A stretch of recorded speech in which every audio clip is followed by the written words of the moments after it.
Prolifération de nuisibles, maladies ou encore pollution, les dépôts sauvages présentent de graves risques sanitaires. Pourtant, ils sont nombreux en Guyane, plus de 450 sur l'ensemble du territoire, dont une large majorité sur celui de la CACL, où l'on en retrouve 260. Et dans le nombre, il y a les monticules de déchets aux abords de la piste Tarzan, entre Cayenne et Remire-Montjoly. Un constat récurrent, mais qui interroge sur les actions menées par les pouvoirs publics face à cette problématique. Alexandre Osé et Séfiane Dei se sont rendus sur place. Le long de la route Tarzan, à cheval entre Cayenne et Remire-Montjoly, les déchets débordent et les poubelles manquent.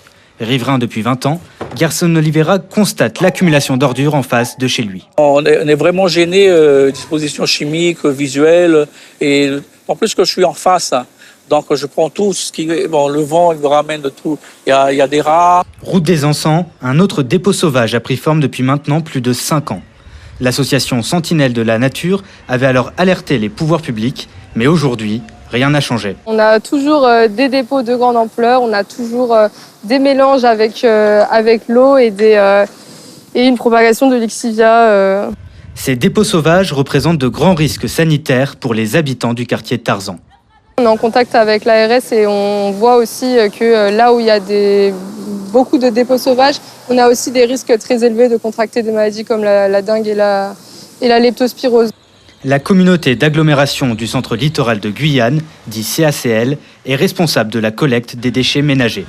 Face à cette situation autour du quartier Tarzan, les solutions manquent. On a essayé des bornes d'apport volontaires pour les ordures ménagères, on a essayé des bennes amovibles en pyrrole, qui ne sont pas une vraie solution en soi, ça entraîne des dépôts extérieurs.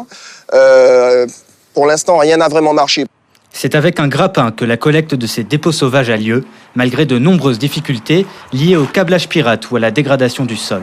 On s'est retrouvé avec ce monticule de déchets au sol, qu'on collecte 2 fois par semaine, toute l'année. Et pour voir la rue propre, effectivement, il faudrait qu'on collecte tous les jours, ce qui n'est pas possible avec les moyens actuels de la CACL. Aujourd'hui, la CACL est sans réponse efficace face à ces dépôts sauvages qui ne devraient pas disparaître de sitôt.